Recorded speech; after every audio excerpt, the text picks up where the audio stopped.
Oh, freedom, oh, freedom, oh, freedom over me. And before I'd be a slave, I'd be buried in my grave and go home to my Lord and be free. Destination Freedom.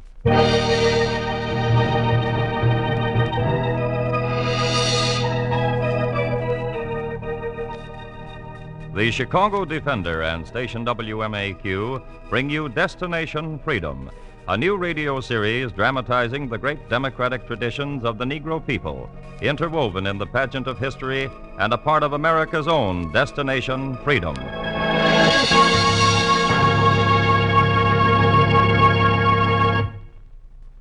Today, Destination Freedom brings you the second and last chapter in the story of Frederick Douglass, outstanding editor and leading abolitionist during the Civil War, the chapter entitled The Key to Freedom.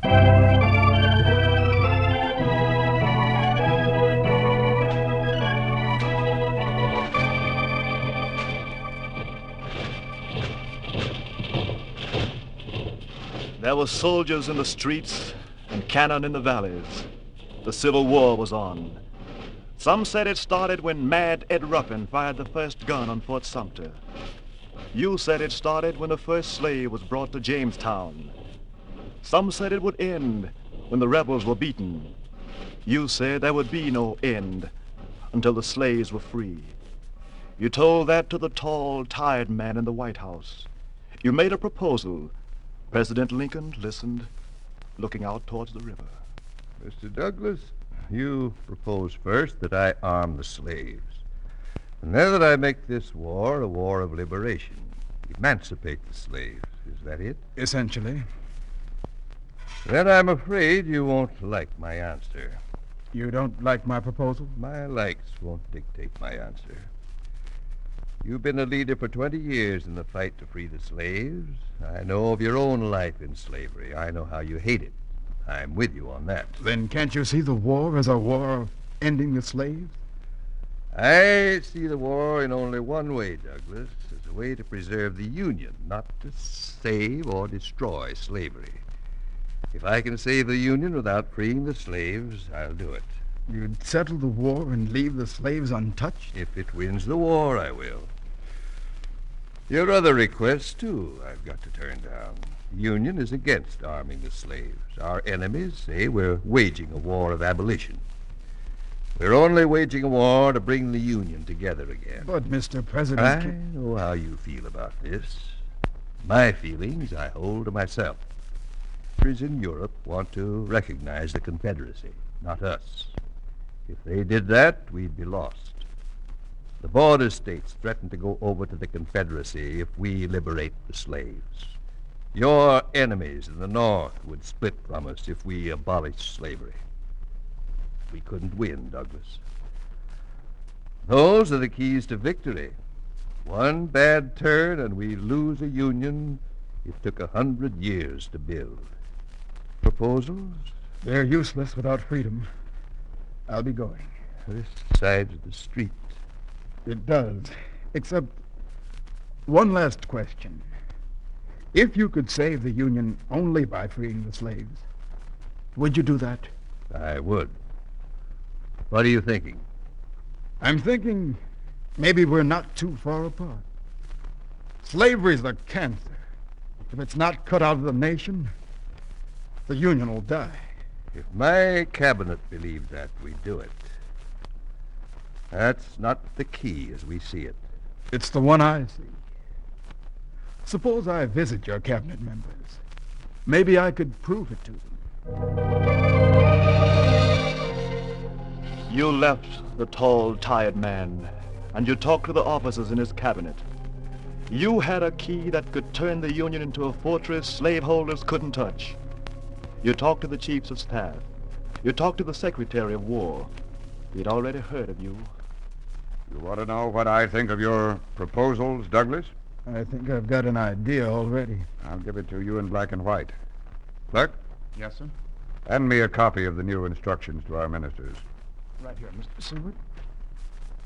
How the war will end. We're sending it to every government in Europe. It's written so it'll convince even you that we mean to stand by it. Shall I read it? If you will. This is our policy. No matter how the war ends, the status of no class of the people of the United States will be changed by the rebellion. The slaves will be slaves still. The masters will be masters still.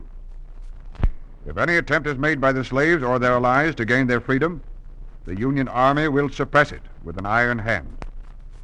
That's our policy hereafter, Douglas. Would you like a copy of it to print in your paper?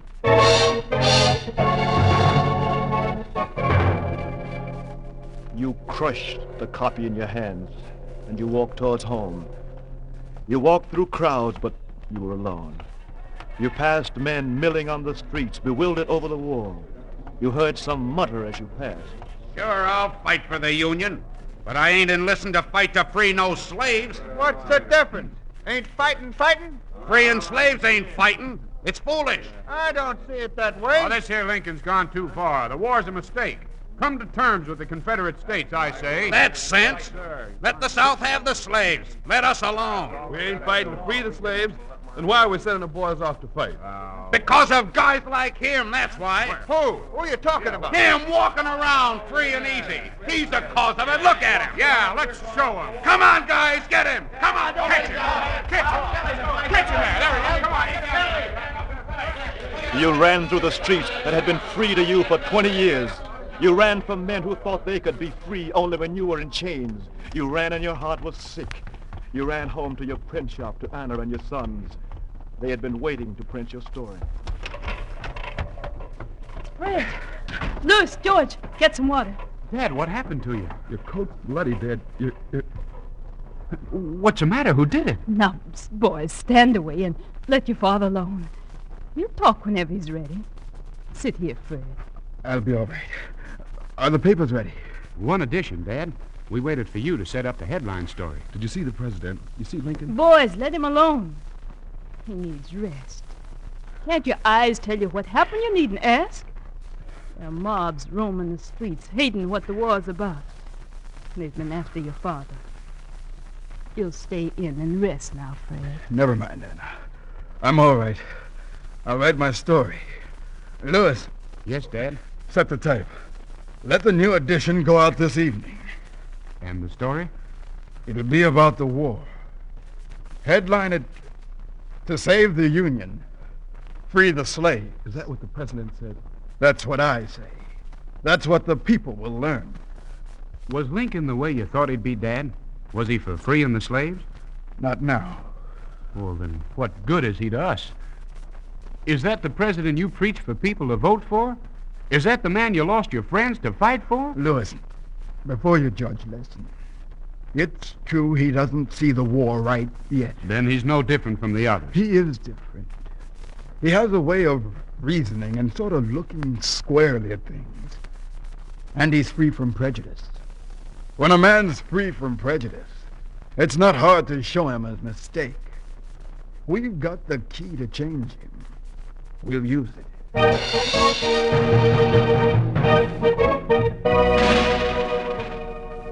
You watched the soldiers marching southward, but they brought back few victories. You knew men fought best when they believed in what they fought for. Some cried the war was about states' rights, but you knew a stronger cry underground, the cry of freedom for millions of people. You watched the soldiers march south, and in the morning, you decided to go with them. I'm going down to the army camps, Anna. I can't say how long I'll be gone. I heard you. I don't want to leave you and the boys, but someone's got to go into the camps and report to the people why we're losing the war. Some of the generals know me. I can talk to them. If you couldn't influence the president, how can you influence the generals? If the state's policy toward the slaves is a right one, I won't be able to. If it isn't, we can report it. Louis, George. Yes, Father? Yes? You'll go on printing the papers as before. Print the stories I send back and keep the paper going. They tried to stop us from delivering. Deliver them anyway. Spread them as far as you can. I'll write what they're saying in the camps in Florida, Carolina, and Virginia. Are you taking me with you, Dad? Oh, it's too dangerous for a boy just grown. Your time for danger will come, Louis. Be ready for it. It's more important now that you deliver every paper we print. Then you followed the soldiers. You saw how the war was being fought and lost. You talked to officers and men in camps facing Confederate armies. You wrote down what the general said in his tent, while rebel cannon cut through the night. Yeah, we lost the Battle of Bull Run and we're losing this one. Why? Answer's simple. We need men. Confederates outnumber us? No, not that so much. The rebels have got slaves. Slaves are made to build their garrisons and fortifications. Slave labor allows them to put every fighting man in the field. They didn't have that. There's a way to take it away from them, General. What are you hinting at? General Butler. I said not to interrupt me. I know, sir, but they're coming into camp again. We can't drive them off, sir. You've got to drive them off. You know the orders. Some of them won't go, sir. Not without... Without shooting? Then shoot. Yes, sir. I'll tell the guard. Enemy coming through our lines? No. Keep your seat. It's not the rebels he's talking about. Well, who then? Fugitive slaves. They escape by the hundreds now. Sometimes they come in bringing their masters' guns along. They swarm over into our lines, taking up with us. And you drive them back? I've got to. Sometimes I don't know if we're fighting the fugitives or the rebels. Sometimes I think if we gave them guns, took them in... What would happen? I know what would happen. General Fremont declared all slaves free after his first victory in Louisiana. The president reversed it. They called him down for it. I don't take any chances. I send them back, even if I have to send bullets after them.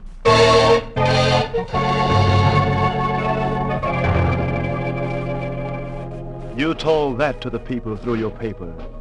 You went deeper into the lines of the army and told them of the colonel who went to war with one army and came back with another. Your army has changed colors, Colonel. How did this happen? I've brought back a full regiment, sir. You left New York with white troops. You come to my camp 6 months later with black troops. When we attacked at Baton Rouge, our men were shot up. Oh, shot-up men don't change colors and march back. I sent for reinforcements, sir. None came. The Rebs were attacking us on all sides. None of us expected to get out alive. We didn't have men enough to dig trenches. Then the fugitives came in. You remember your orders about them? Yes, I remember the orders, sir. And I also remembered we'd all die if we didn't get help. We took them in and gave them guns. They manned the trenches. When the battle was done, I'd lost most of my original regiment, so I trained the fugitives. 4,000 of them. Your orders were to send them back to their masters. As I said, sir, there are 4,000 out there with guns. They'll fight on our side or against us. I want them on our side. You saw the staggering armies filled with fugitives. You saw some beaten and thrown back and held for their masters, but still they kept coming, fighting their way from the slaveholders. And the men in the army were changing. You heard a guard say, You want my story, mister? They put me on guard to push back the fugitives, but I don't do it anymore. I let them come in.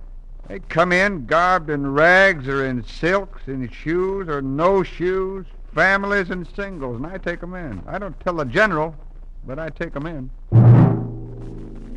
You talked to fugitives with their borrowed guns, walking along the roads, living outside the camps.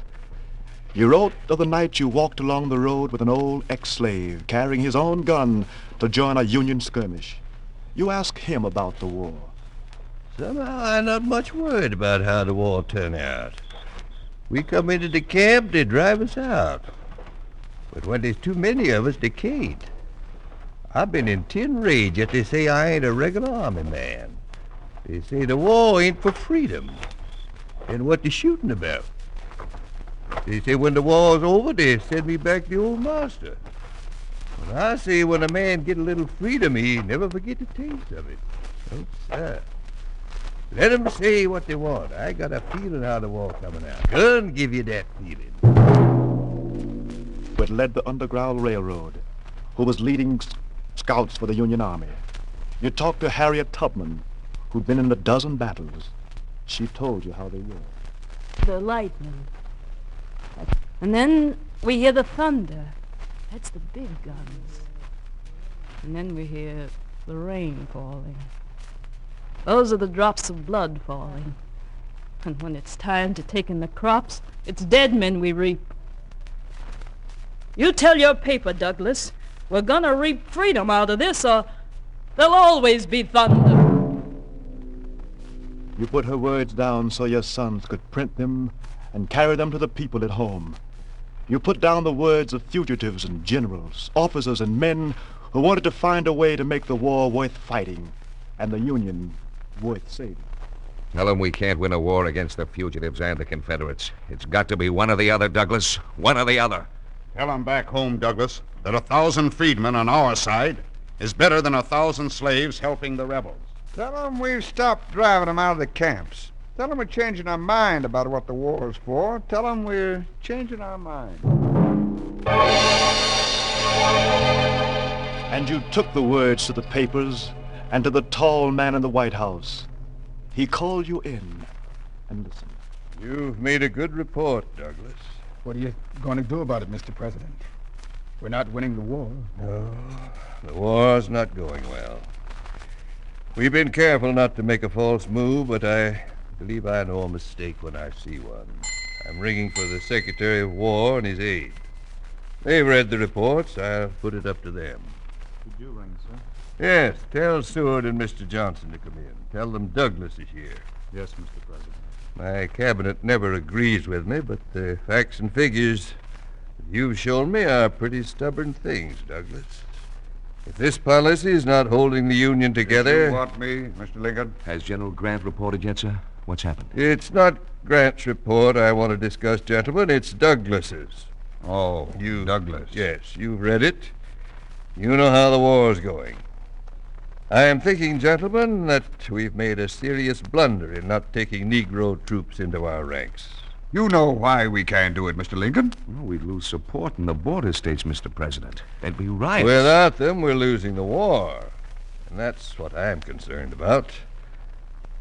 I know we've got thousands in the North who have no idea of the real meaning of the war. No one was prepared for it. Our manpower's dwindling. You know how seriously. Gentlemen, I am thinking of asking Douglas to help recruit as many regular Negro regiments as he can. Slave regiment, sir? That would never work, Mr. President. Our best commanders are already working them. They're ahead of us. Thousands are already fighting on our side. We're late in recognizing the value. There'll be 100,000 deserters if slaves come officially into the Army. Then we'll replace them with 100,000 fugitives. Mr. Douglas thinks the Union will never prosper unless their labor and strength are turned to our side, and I agree. Mr. Douglas thinks we can never win without emancipation. He'll be demanding that next. He's demanded it already, gentlemen. The cause of the Union comes first. We started the war with no intention of touching slavery, yet slavery is the root and kernel of the war. It's not free men alone who'll determine whether we'll have a union. It's 4 million slave workers now on the side of the Confederates trying to get to our side. Our side's holding its own, Mr. President. A few setbacks are It's not the setbacks that have decided me. It's plain arithmetic. With the labor supply the Confederates have got, we wouldn't win even if we sacrificed every white man in the North. Our chance is with the fugitive slaves and the slaves behind the enemy lines. Hereafter, we'll welcome them into our ranks. I'm asking Douglas to start recruiting their regiments. I believe regiments of trained freedmen will have an unusual effect on the nerves of the slaveholders. It'll be our strongest blow.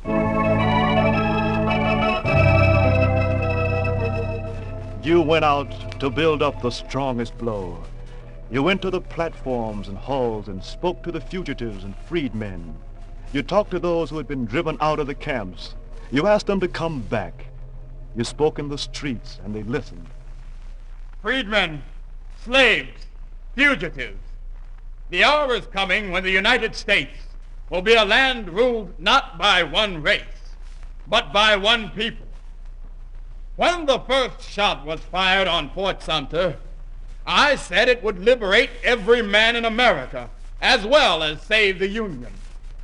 Till now, they fought the effect of the war without touching the cause. Hereafter, we strike at its roots. Join the fight. Forget the past. It's now or never. Better to die free than live slave.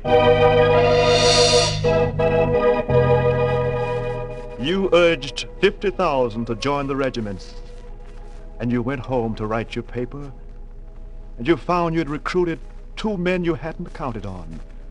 Anna was home running the paper alone. Anna, where are the boys? Wasn't it enough to send others to fight? Did you have to send our sons? Louis, George, they've gone? I didn't wait for you to come back.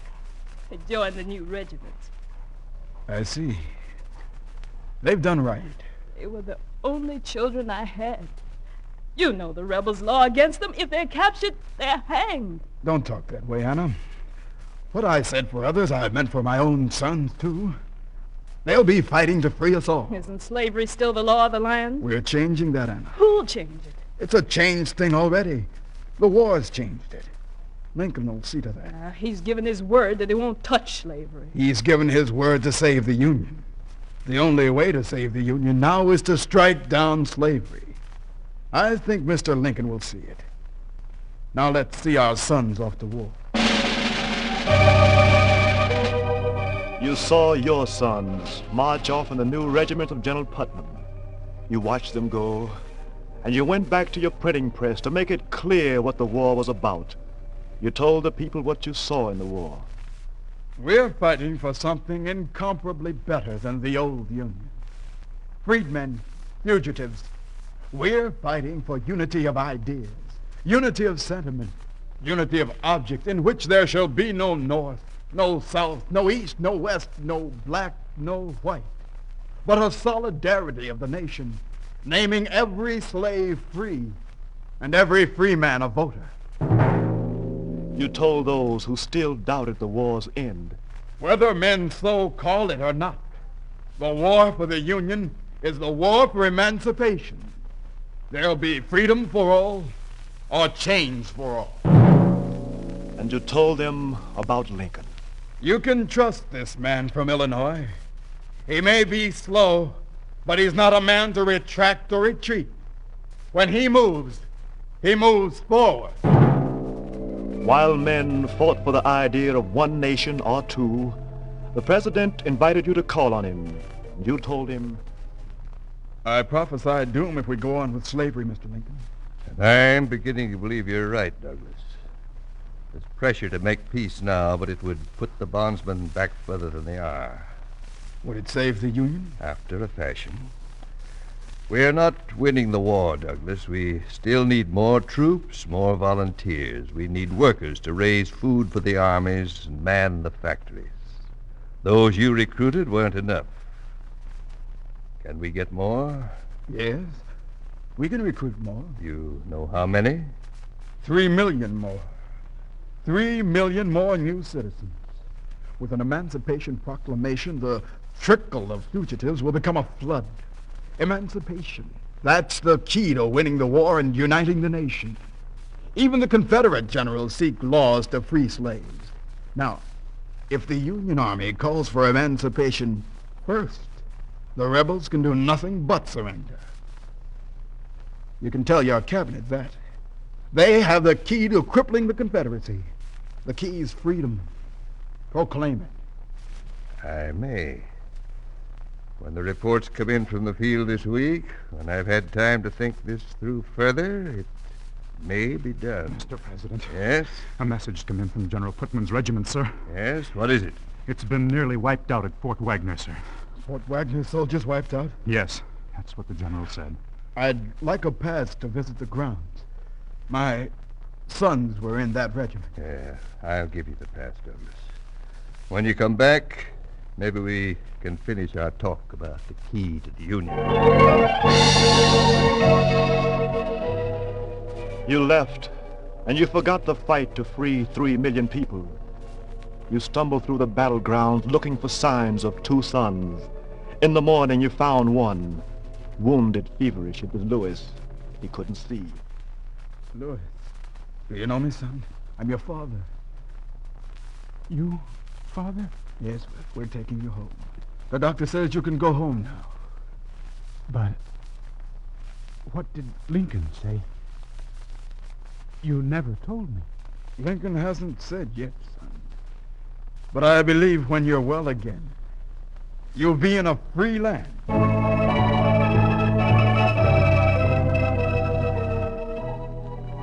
You moved about the fields and swamps and found your sons, and worked in the camps and helped dig the trenches until the enemy was stopped. Then you came home and were going back to your press and printing when the president called you late at night. He'd been up writing. He said, My friends say I'm slow, Douglas. My enemies say I move too fast. I wanted you here tonight because we'll move faster than we've done in 100 years. Yes? I have a proclamation. Does it free the slave? It saves the Union. Your proposals were right, Douglas. No human power can stop the war without emancipating the slaves. Even my cabinet can see this now. Shall I read the proclamation?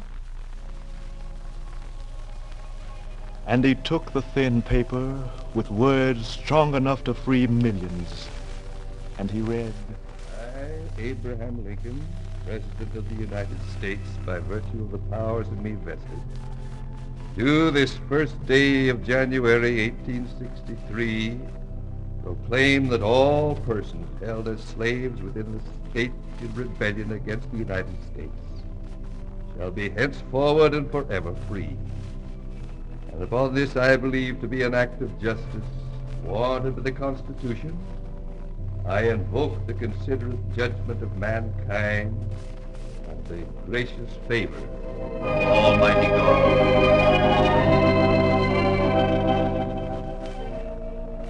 And you folded the paper and went home to your printing. There were still soldiers in the streets and cannon in the valleys, but you knew the war was won. It was the beginning of a nation of free people. Oh, freedom, oh, freedom, oh, freedom over me. And before I'd be a slave, I'd be buried in my grave and go home to my Lord and be free.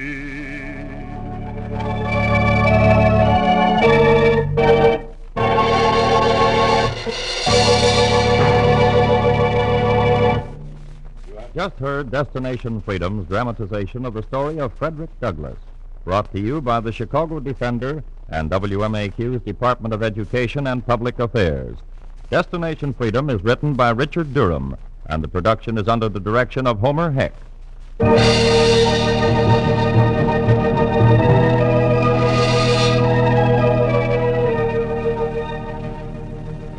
The cast included Wezlynn Tildon, Ernie Andrews, Boris Aplon, Oscar Brown Jr., Maurice Copeland, Don Gallagher, Art McCoo, Cliff Norton, Fred Pinkard, and Jess Pugh. The singer was Greg Pascal. Richard Shores composed the special music, which was played by Elwyn, Owen, and Bobby Christian. This is Charles Chan inviting you to be with us again next week for another in our series on the Negro in Democracy, Destination Freedom.